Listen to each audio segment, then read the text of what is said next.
नमस्कार। आज मैं ये वीडियो अपने उन विद्यार्थियों के लिए बनाने जा रही हूँ जिन्होंने मेरे स्कूल छोड़ते समय मुझसे कहा था कि मैम, यदि आप हमें ऑफ़लाइन नहीं पढ़ा सकती तो आप हमें ऑनलाइन पढ़ाइए। तो उनका ये आइडिया मुझे उन बच्चों से ही मिला और अपने उन विद्यार्थियों को पढ़ाने के लिए जिनसे आज भी मैं दूर होकर के भी जुड़ी हुई हूँ, मैं उन बच्चों के लिए बना रही हूँ।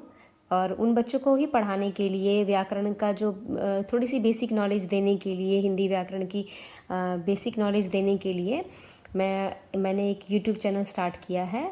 उसका नाम है हिंदी व्याकरण विद सीता मैम। तो बच्चों, हमारा आज का जो पहला अध्याय है हिंदी व्याकरण का, भाषा, लिपि और व्याकरण। तो आज हमारा पहला पाठ जो है वो क्या है? भाषा, लिपि और व्याकरण।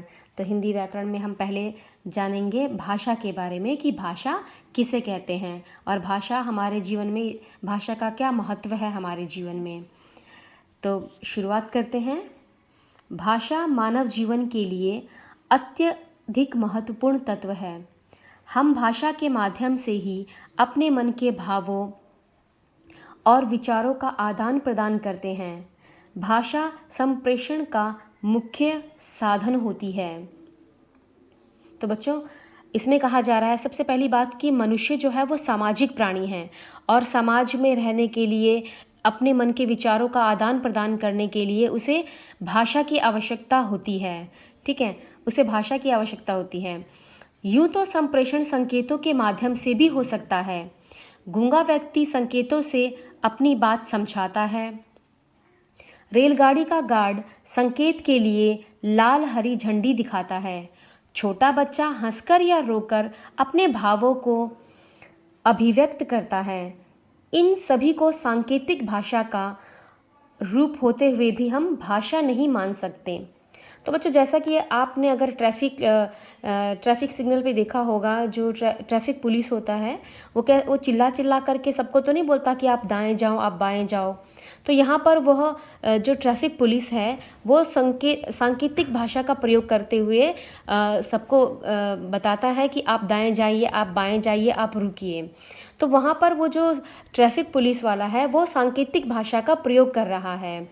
ठीक है, सांकेतिक भाषा, जैसा कि आपकी किताब में भी उदाहरण दिया गया है कि एक गूंगा व्यक्ति जो है वो अपने अपने भावों को कैसे अभिव्यक्त करता है, वो इशारों से बातें करता है, इशारों से बताता है। ठीक है, रेलगाड़ी का जो गार्ड होता है वो भी कैसे बताता है? लाल हरी झंडियों के द्वारा ही अपने अपने मन के विचारों को बता रहा होता है। परंतु इसे तो कहते हैं सांकेतिक भाषा, लेकिन इस सांकेतिक भाषा को हिंदी व्याकरण में भाषा का रूप नहीं माना गया है। ठीक है, ये तो हमने अभी बात की यहाँ पे सांकेतिक भाषा के बारे में, जो कि भाषा का एक रूप तो है परंतु उसका प्रयोग जो है वो व्याकरण में, हिंदी व्याकरण में नहीं है। ठीक है, तो बच्चों अब देखते हैं कि भाषा जो है, ये जो भाषा शब्द है वो कैसे बना है। तो भाषा शब्द भाष धातु से बना है, जिसका अर्थ है बोलना। अतः हम बोलकर अथवा लिखकर अपने मन के भावों को अभिव्यक्त करते हैं और सुनकर दूसरे के भावों को समझाते हैं। अर्थात बच्चों, आपने यहाँ पे देखा कि भाषा शब्द जो है वो भाष धातु से मिलकर बना हुआ है। ठीक है, जिसका अर्थ होता है बोलना। ठीक है, अब एक व्यक्ति अगर बोलता है तो दूसरा उसे कैसे समझता है? सुनकर। और एक व्यक्ति अगर लिखता है तो दूसरा उसे कैसे समझता है? पढ़कर। ठीक है, तो बोलकर अथवा लिखकर अपने मन के भावों को व्यक्त करते हैं और सुनकर दूसरे के भावों को समझते हैं। तो बच्चों, इस प्रकार भाषा की जो परिभाषा हुई वह क्या हुई कि भाषा भावों और विचारों के आदान प्रदान का साधन है। ठीक है, भाषा क्या है? भाषा भावों और विचारों के आदान प्रदान का साधन है। अब बच्चों, यहाँ पर हम बात करेंगे कि विश्व में अनेक भाषाएं बोली व समझी जाती हैं, जैसे हिंदी, अंग्रेजी, रोमन, फ्रेंच, जर्मन, संस्कृत आदि। भारत में भी अनेक भाषाएं प्रचलित हैं।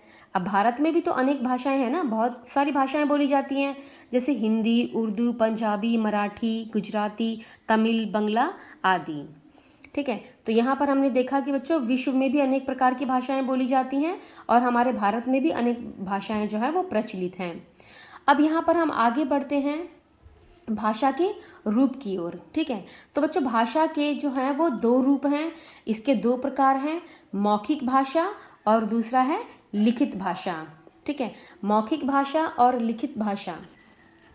अब मौखिक में क्या होता है, अब आपको भूख लगी तो आप बताओगे ना मम्मी को कि मम्मी भूख लगी है मुझे। अगर आप नहीं बताओगे तो मम्मी कैसे समझेगी? अगर आप बोलोगे नहीं, आप बोल के नहीं बताओगे तो मम्मी कैसे समझेगी? ठीक है, तो अभी हम पढ़ते हैं सबसे पहला जो रूप है भाषा का, मौखिक भाषा। मौखिक भाषा मुख से उच्चारित भाषा मौखिक भाषा कहलाती है। यानी कि जो भी कुछ हम बोलकर बताते हैं वो आपकी क्या कहलाती है? मौखिक भाषा। अब क्या है, यह भाषा का मूल रूप है। यह भाषा का मूल रूप है। इसके द्वारा हम अपने मनोभावों को बोलकर प्रकट करते हैं। ठीक है, मौखिक भाषा में आप क्या करते हैं, अपने मन के जो विचार होते हैं वो आप उसे बोलकर प्रकट करते हैं। लेकिन बच्चों ये भी कहा जाता है कि मौखिक भाषा जो होती है वो स्थायी भाषा नहीं है, इट्स नॉट परमानेंट। ठीक है, तो जैसे कि नाटक हुआ, सीरियल हुआ, हाँ सीरियल हुआ, और आप अपने कक्षा में, अपने स्कूल में अगर आप भाषण देते हैं तो ये सब जो है वो मौखिक भाषा का ही रूप है। ठीक है, अब अपने अगले वीडियो में मैं आपको लिखित भाषा जो कि भाषा का दूसरा रूप है उसके बारे में बताऊंगी। ठीक है, तो बच्चों मेरा ये जो चैनल है इसे लाइक करें और कमेंट करें और सब्सक्राइब करें। Thank you.